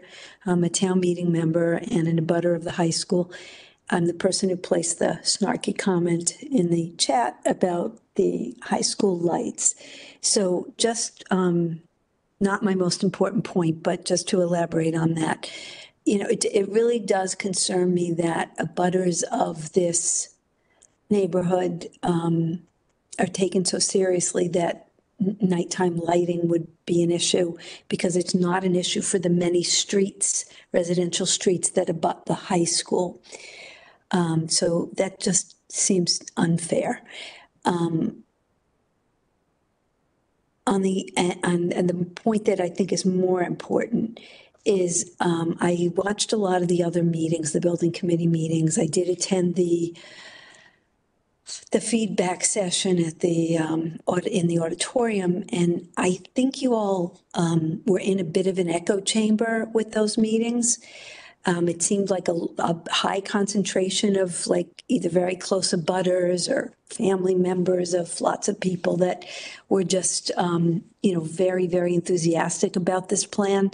And I think what you're hearing tonight is a little bit more of a cross section. And I think that's really valuable to you because you do have to fund this project. And so it's important to take under advisement, you know, the concerns. And I do want to comment in particular that I heard that you're considering how an addition can be put on this building, which makes me kind of incredulous. That's really not the way to go into construction, thinking, well, you know, let's plan for an addition. The way to go in is to plan for the total capacity, or I don't want to use that word, but if you look at Woburn, for instance, that built a school this size, they're bursting at the seams and they're kind of in a jam. If you look at Acton and Lexington, they planned for 600 and they're comfortably meeting the needs of their school population. And that's all I want to say for now. Thanks. Joanne, I appreciate your comments. Thank you very much. I think the Woburn situation is a little more complex. They're actually discussing closing a school, but Donna, you've been working with the city and probably know that situation very specifically. So I'm not sure that's a great example. And the other comment was critical of us considering where an addition needs to go. And again, just for everyone's clarification, the MSBA process is very scripted. They are a partner in this process. They build very many schools across the Commonwealth, and they're willing to contribute over $30 million to the town of Burlington to get this project done. They require in the design for the designer to articulate where an addition would go on the building as a part of their process. So again, let me say that again. So Joanne, this isn't any poor planning. This isn't anything that's negative. This is the MSBA process where they are saying, you need to tell us where you would put an addition on this building if you were to have to do so. So again, I understand Lexington is a wonderful place and they built the capacity. We are a wonderful town as well. We have lots of expertise working on this project. It is designed well, and it's designed to meet our needs now and moving into the future. And again, the addition is meant to satisfy the MSBA's requirement. Thanks for clarifying that.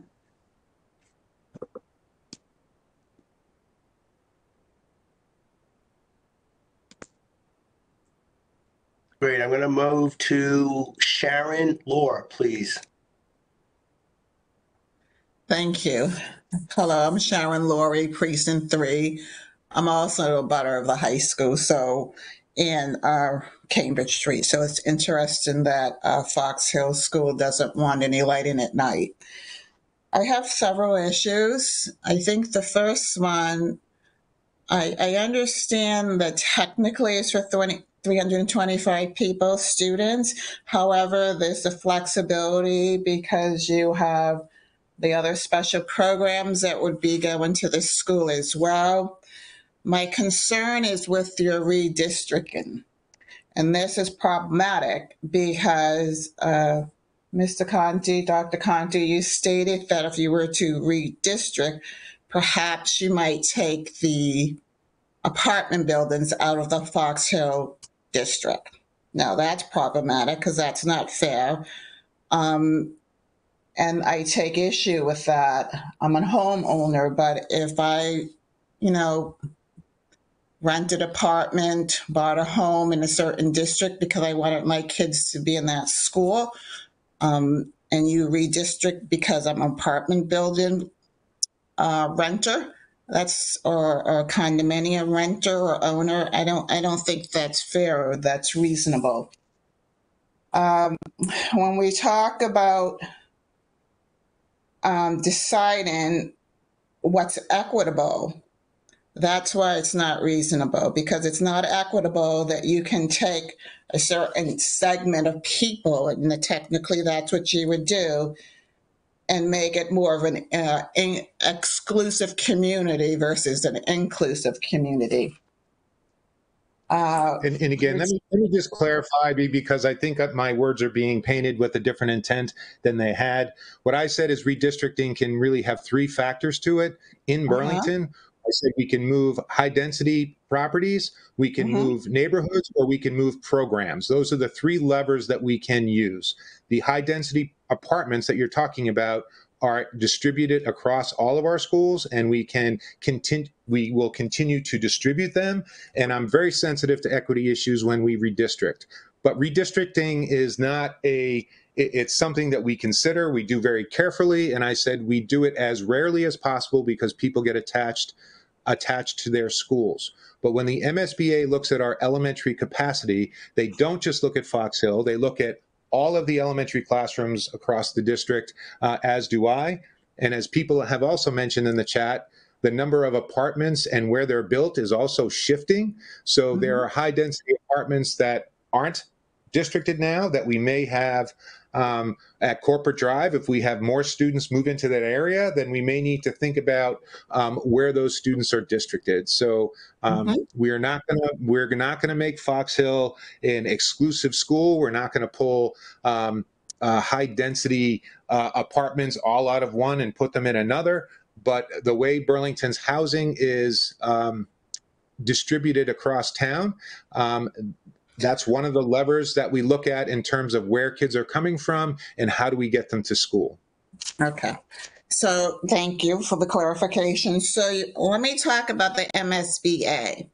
Now, this project is cost technically over $100 million, and you say the MSBA is going to, with all the grants and everything, it's going to go down to 63.2 million approximately. But we have to conform to all of MSBA's rules and regulations. And to me, if we're going to build something new and spend this type of money, it should be able to accommodate us short term and long term. And yet we're still talking about if you have to redistrict. Okay, you talk about the 18-to-1 ratio. The 18-to-1 ratio will still clearly stay in place for Fox Hill. But if I recall, I think I was told back in 2010, there was over 600 kids at Francis Wyman School. And clearly that can't be an 18-to-1 ratio. So we need to be extra sensitive to, if we accept money, what are we losing? They talk about Pine Glen. At one point we were talking about a butterfly type of program. You talk about the high school. I understand that our opportunity is now for this money, but is it worth it long term for the residents of Burlington? thinking in the future, we've discussed this at town meetings, we plan to grow and to expand. If we're planning on growing and expanding, what MSBA is saying, and I know these people are highly qualified to do what they're doing, but from a resident's perspective, if we plan on growing and expanding and bringing industry into our community, which means we're going to be bringing new families into our community, hopefully younger families and across broader people, then our schools need to be in a position today to move forward and be progressive. And unfortunately, I don't think the Fox Hill is going to help us to get to where we need to be. And I think redistributing a bunch of kids to other schools is not reasonable to save $33 million or $36 million, because we still have issues and we still need everyone to have fair and equitable schools. So the constituents have reached out to me, and that's, I'm sharing some of the feedback that they've given to me. But I want to read you something that's pretty interesting. I looked up the Pine Glen's core values. Let me see where I put this. I have this all written out. Okay. Pine Glen School Vision states belongs together, works together, success together. Their core values state, one of their core values, creating a learning environment that values human differences, fosters a sense of belonging, and promotes cultural proficiency. To me, that's an inclusive community. I certainly hope that Fox Hill was striving for the same inclusive type of community. But what I'm hearing today, unfortunately, I don't sense that at all. My thoughts, and for that reason, and for some of the reasons that my constituents had stated to me, I'm going to be forced to vote no, because I don't think this covers a complete community of Burlington that we're raising our taxes by $207 just for a new school.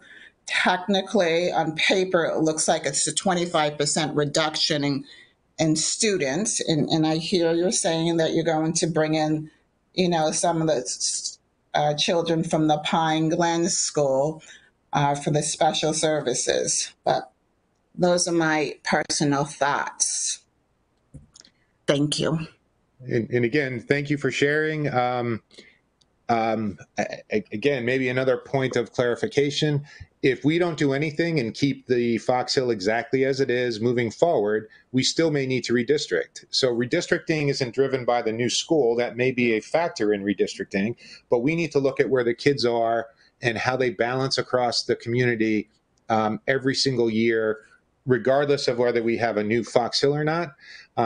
I also appreciate your view into the future in terms of the industrial growth and potential population growth. I think that was, again, speaking for myself, not the committee, speaking for myself. That was one of the reasons I supported maintaining 4 elementary school sites across town, because in 10, 15, 20 years, we may need a 4th elementary school. And I think if that site was no longer available, like the Wildwood site, I think that would sort of tie our hands in terms of how much we could grow and where we could grow.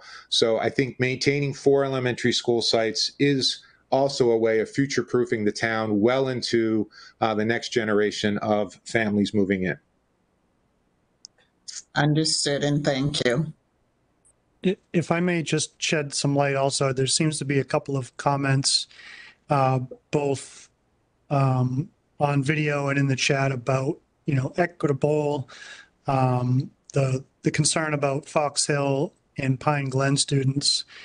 And again, we're we're looking forward, but looking backward real quick, we did start the process where one of the options available was a combined Fox Hill and Pine Glen school. And these are my words, but what I heard from the school committee and the building committee, so I realized they might not resonate like they're coming from one of those members. But what I heard during that process was that part of that value proposition, even though the reimbursement from MSBA in a combined school scenario would have been double what we're estimating today, it sounds like they weren't willing to make that leap because of the identity that Pine Glen currently has, and that they were fearful that some of that would have been lost. And hopefully that sheds some light just on kind of where we came from and addressing some of those comments.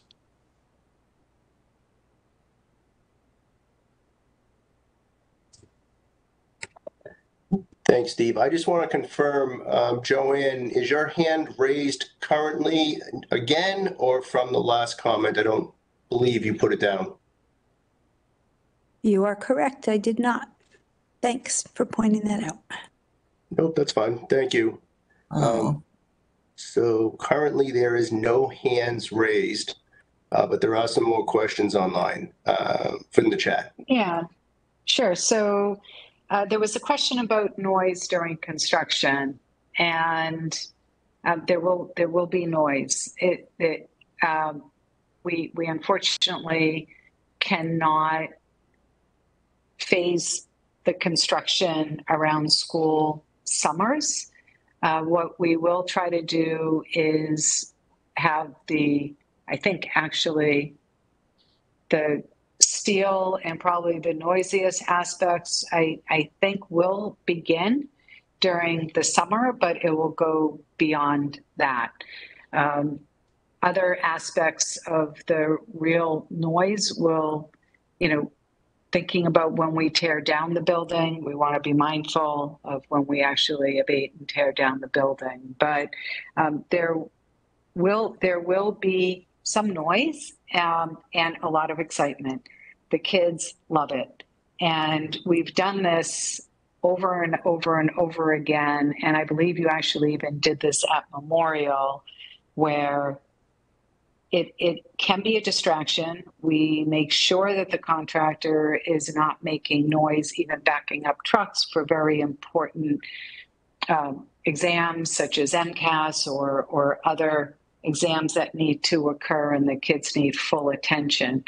But there will be some noise and there will be trucks beeping. But Eric, I know you guys went through this with Memorial, so I don't know if you want to add a personal anecdote. We do it all the time, and it's common, and everyone, actually, I think there's usually more excitement around it than recognizing it's a nuisance. But no, I think it was a very positive experience. I think there's a tremendous amount of safety taking place. I think, if I remember correctly, and I could be off, but I think the new memorial was within 6 or 8 feet of the existing building, and everything sort of went smoothly, and the kids loved seeing the project and taking updates and seeing it come out of the ground. And of course, the more disruptive pieces of the work usually happen during the summer, but we involved the kids in the project. They picked some of the colors, they did some of the designs, they designed some of the tiles in the hallway. We really made them invested in the building as a part of their learning. It was, again, I think it was a really positive. And then the middle school, we also lived through an addition and actually a renovation with the students in the building. So that was even more complex. And so, again, anything can happen. The kids are adaptable. Safety is always a priority. There's not going to be school buses and dump trucks sort of weaving in and out of each other. It certainly can be done, and we've done it successfully here in town, both at Memorial and the middle school. Yeah, thank you. And again, Danisco has also been involved in the construction of many schools that are new schools on the same site of an existing school, as has Durham Whittier. And this is our most important aspect of construction, and we'll make sure staff, students are safe, and the contractor is mindful of any noise requirements that we need to adhere to. So another question was about the ground source heat pump or geothermal system and the solar panels, that might be a great opportunity for reduction in electricity. This will be an all-electric building. I think Vivian mentioned that. And utilizing the ground source heat pumps actually has us down to a very low energy use within the building. Everything that we're doing, including the construction of the building, is going to be incredibly energy efficient, which reduces the energy need.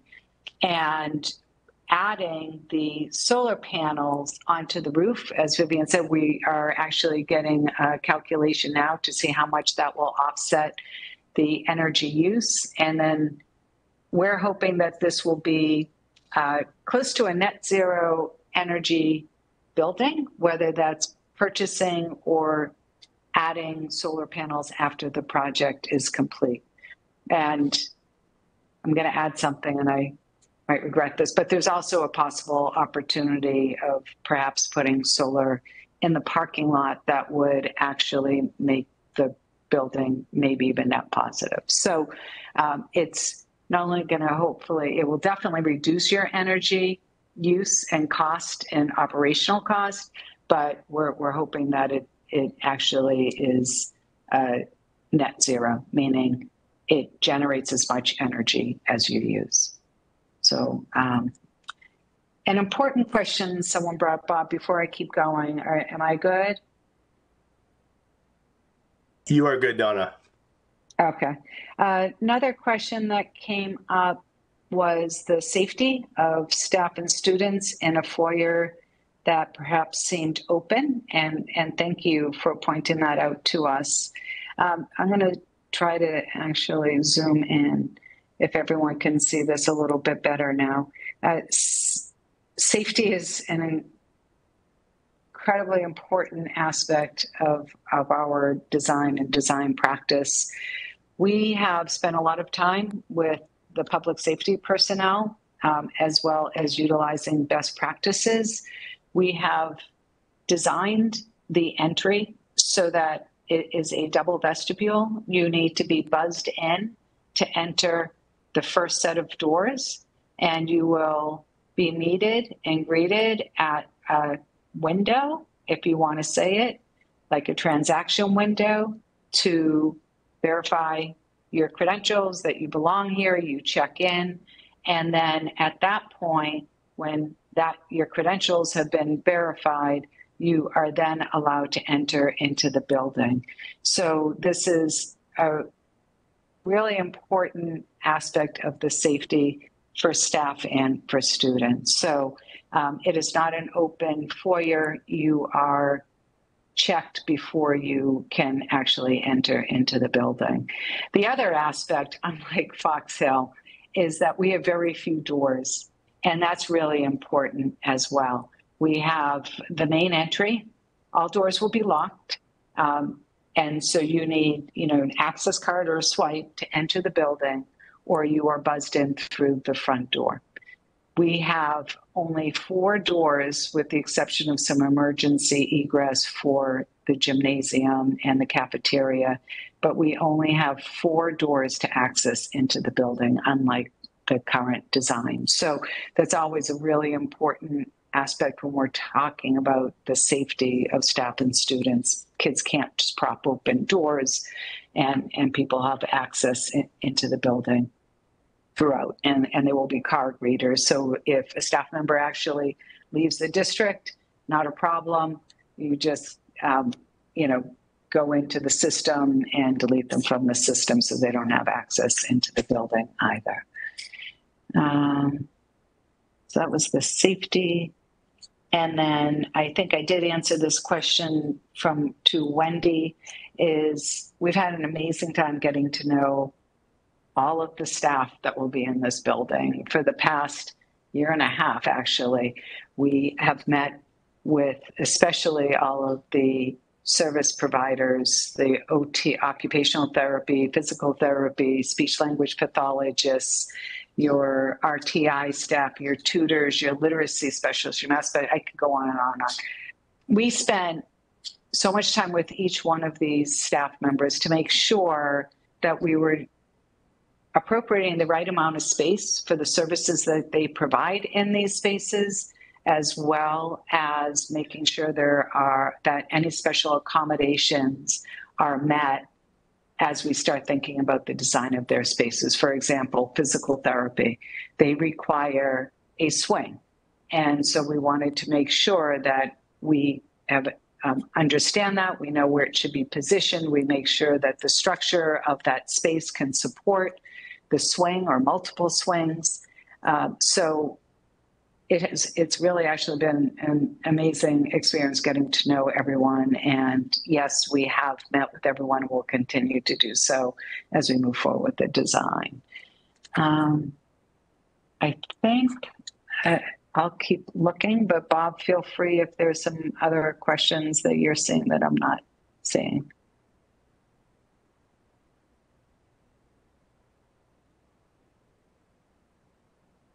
Yeah. So Donna, there are no hands raised right now. Same. I am scouring through the questions.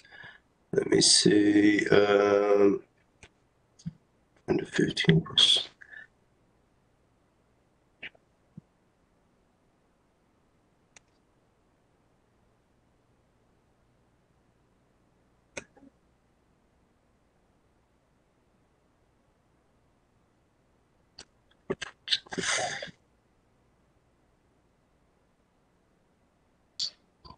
Yeah, I think we might have addressed all of the questions. A lot of them were surrounding the enrollment, and I think we've hopefully addressed that.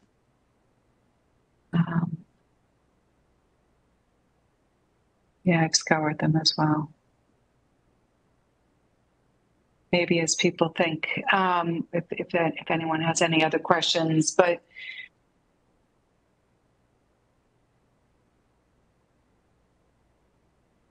the school and the thought that's gone into it from Burlington Public Schools and the flexibility and the opportunities for the students that this will serve, but it goes beyond that, right? It talks about bringing and providing appropriate spaces for some of these specialized programs that are really important, that they don't have the current spaces available to them now. And so this is really about designing a facility that is completely inclusive, completely accessible for all the students and staff, giving everyone the appropriate spaces that they all need to provide the services that they do. It's going to be an amazing, energy efficient. Our goal is that this will be a LEED certified building with our goal is achieving gold. And again, as I mentioned, will be a net zero ready, if not a net zero as part of the project, which is pretty exciting as well. Just trying Donna, to think if there was anything else. Yes, please. You see, there is a hand raised. Datu Prajapati. I'm sorry, Prajapati. Yes. Yeah. Hi. This is Datu. I have a few questions here. How kids will walk to the playground safely? I don't understand in this diagram. If you have any other one where you can explain me. And the one thing I want to say is, I'm very proud of this the structure. I'm overall, it's a great job putting it together. Kudos to that. Second question I have is that how much Memorial School building cost when we built it about 12 years back, I believe. And how much price has gone up compared to that? Is there any way we can compare that way? Thank you. I am really sorry. I was having a hard time. I think you kept breaking up. Bob, did you catch that? Yeah, the first question I did, and it says, how do students or children access the playground? And I believe this is a question that came up on the website as well too. And I think we need some clarification on the question. So one would be from in-school session or after-school session. So in-school session, they would come through the hallway or out the back exit outside of the cafeteria. I'm sure, again, Denisco or Thornton Whittier will quote more, but from an after-school perspective or weekend, there is a sidewalk, and from both Fox Hill and Westwood Street that would continue around the building, but in front of the building directly to the playground. So that would be the options. Yeah, actually, we spent a lot of time, and originally we actually had the cafeteria and gymnasium where the classroom wing is. And after a lot of thought and input from everyone, we flipped the building so that when you enter the main entry, the cafeteria is pretty much right in front of you. And then the gymnasium, where PE obviously occurs, or gym class occurs, is now located closest to the play structures. So students typically have recess before or after lunch. And so we did that. That really played an important aspect of the decision of where to place the cafeteria in relation to the field. So we'll have play areas all around the building and access from the gym. They'll be able to come out, utilize the hardscape. So in the snowy winter months, they could still come outside for a gym and for recess, and can utilize what we call the hardscape areas and the playground. But the fields are also just beyond that. So from a school perspective, that PE is directly abutting the fields. They can come out I'm going the wrong way, sorry. Come right out this gym entrance here and come right out to the play. And there's actually a door outside the gym for emergency egress, but they could actually come out to that too. And then from lunch, they'll come right out the cafeteria door and come right out to play. And as Bob mentioned, actually strategically locating the parking, majority of the parking here for weekend use and for field use. Parents can park in the parking lot near fields are right there with accessible paths to get to the fields. Thank you. My second question is regarding cost of the structure. Can we get an idea of like how much Memorial School cost us with state funding and town funding, and which year was it? It was a lifetime ago. The cost of construction when Memorial was built, I wasn't part of that project. We did another project down the street at the same time, and I think it was under $200 a square foot. Eric or Bob, I think you were around for that. I don't know if you recall that. Right now, the cost for construction, Steve, are we at seven something a square foot, Vivian, Neil, Steve? This is cost of construction? Yeah, cost per square foot. Excluding the site?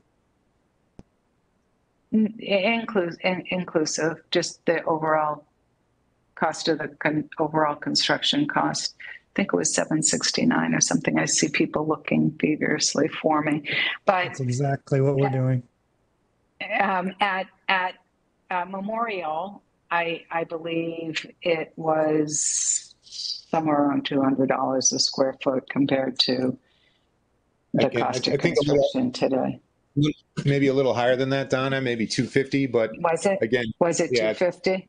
It's an 85,000 square foot memorial is about 85,000 square feet. Bob, is that correct? Bob Cuna? Correct. Yeah, it's like 84,000 and change, but close. Yep. And I think it was approximately 26.5 million. I believe that was the rough number. I will double check that, but roughly around 26 million. And again, that construction was right around 2008 and completed around 2011. So we're talking close to 15 years ago now. Yeah, and Don, I remember the economic conditions. We had the crash at that time. I think the bids came in $6 million under the projection. So unlike COVID times where, costs were coming in 25, 30, 40% over the projection. So I think you all have said everything has leveled out, but that's leveled out at a very expensive rate. So much more costly per square foot, Datu, than the buildings we built 15 years ago. And MSBA also recognizes that, and everyone has seen, I mean, you can even look at the cost of construction for even residential, what the cost is now compared to what the cost might have been in if it was 2008 or 2010, if it was completed around that time. I'm actually trying to find a construction chart that MSBA had. But in the meantime, did you guys get a Yeah, it's square foot? And I don't want to get too hung up on the details, but like some of the other calculations, this meeting is being transcribed and summarized. It kind of depends on what details you're looking for. If you include the building, the site, to demolish the existing building, call it the direct construction cost, it's over $880 per square foot. But if you're looking for just the building without demo, without site, just to kind of pare down to building costs, I don't know what that number was on the previous example. So it's hard to draw a direct comparison, but in terms of the construction costs alone, it's roughly $880 a square foot. Now compared to what it was back in Correct. 2008. Yeah, I'm going to see if I can find that for you. Yeah, and if we translate building only, not including the site work or the building demo, we're at about $620 a square foot. So it's kind of hard to equate, and maybe when Donna finds the MSBA data, we could see what they've included. But as a total construction budget, meaning what you see on the screen with the completed, Donna, with the completed project, it's in the 870, 880. Is that what you were saying, Steve? $880 a square foot. Yep. Yep.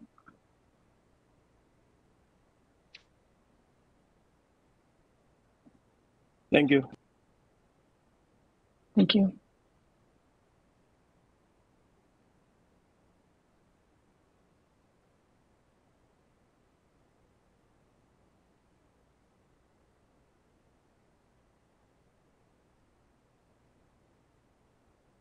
So Donna and others, I just wanted to mention it is 9 o'clock. Right now, there are no hands raised. There are a few thank yous in the chats, and I'm not sure that I see any new questions. So I'm not sure if we'd like to do a last call, if we'd like to make some closing statements, or keep going for a little while longer. Yeah, actually, Steve put in the chat, memorial was $207 a square foot construction. Just to put things into perspective. I don't know if you probably can't see this chart, but if you want in the chat, Steve Brown put in the MSBA cost data, and it's very telling. It will show you how much construction has changed from since their inception, which I think their memorial was actually pre-MSBA, but it was one of the first projects that was part of the MSBA project. So project scope and budget approval was in 2009. Yeah. All right, so that's just put it in, just context. That's $207 a square foot. Let me see if I can just quickly find Burlington's. I don't know if I'll be able to find this current project, what MSBA is saying. Yep, Burlington's at the last is 868. Yep, so 207 to 860 or whatever. Donna, there's a hand raised, so if I can call on Rob S.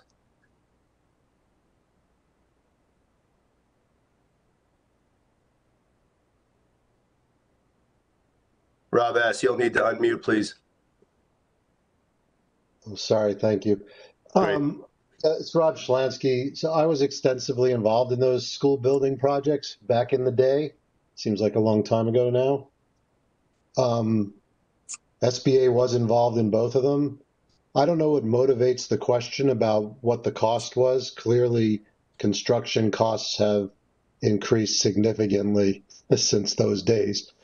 The one thing that I would offer as a word of caution, should people be, I don't know what's motivating the questions. Procrastination, historically, has not been a wise choice.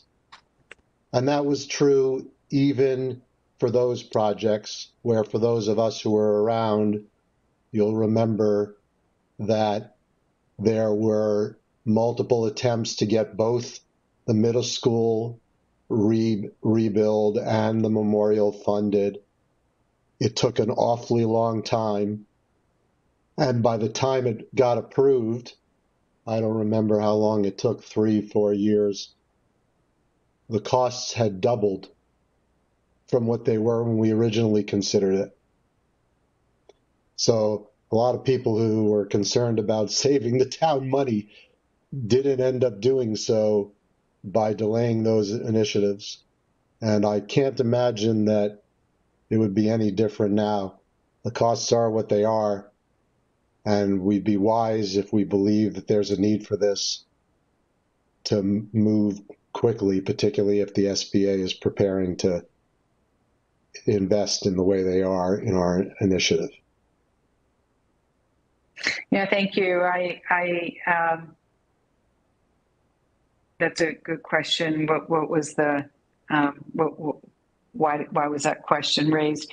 We have finally seen a little bit of the COVID era of construction calm down. I don't know if anyone is in the industry or tried to buy a piece of plywood or anything else during COVID. Construction costs have, what we're hearing, have calmed down. We're still anticipating a 3 to 4% increase annually for construction going forward. So thank you, Rob, for stating costs are not going to come down, unfortunately, but we're seeing that they're at least finally at a reasonable pace for inflation going forward. But it's a really important distinction. So thank you, Rob. And I think also just to point out, the Mass School Building Authority, while we're hearing, they're forcing us with certain parts of the project, they must have 80, 90 statement of interests that are submitted annually. They only invite into what they consider their pipeline or into their program somewhere between 10 and 15 annually. They compare everyone's needs. And so when Fox Hill was actually accepted in, MSBA was saying that your building was definitely in need of replacement and that there are all kinds of issues, and having the Fox Hill School within the pipeline also, address some of the other issues district-wide. So for MSBA to have accepted your project really also supports the need to replace your building.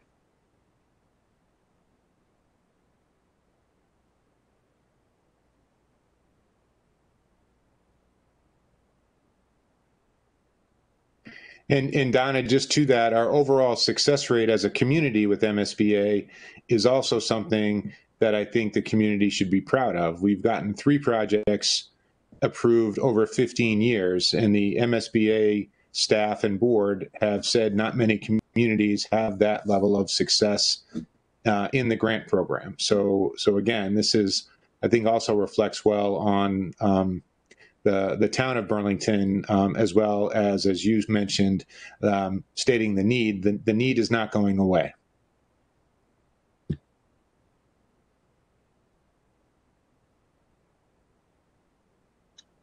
I've actually been enjoying this conversation. I just looked up, it's 9/11. So, Bob, or do you think we're good? I'm happy to stay on for as long as anyone does. I know a few people have had to leave the meeting, but for anyone who may have some ideas or questions or thoughts after the meeting, if you visit the website, I'll just quickly run to that. Please stay connected. There is a place to put your questions or your comments. It is reviewed, I think, almost daily, if not daily, almost daily. Please write at foxhillbuildingproject.com, and we'll hopefully be able to get back to you with any responses or answer your questions that you may have. There's still a lot to come. We're really excited about the opportunities and possibilities for the Fox Hill School and really for the entire district. So I want to thank everyone for joining us tonight, especially have you finished school yet, right? If you haven't finished, you're just about to finish school. So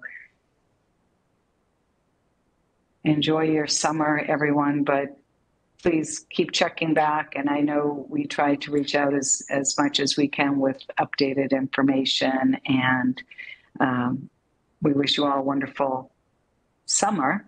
And I know we'll be coming back at the beginning of September. Bob, Eric, Steve, anyone have anything else to add? No, just gratitude. You covered it very well. So thank you. Great. Have a great evening, everyone. Thank you very much. Thanks, everyone. Thanks, everyone. Thank you.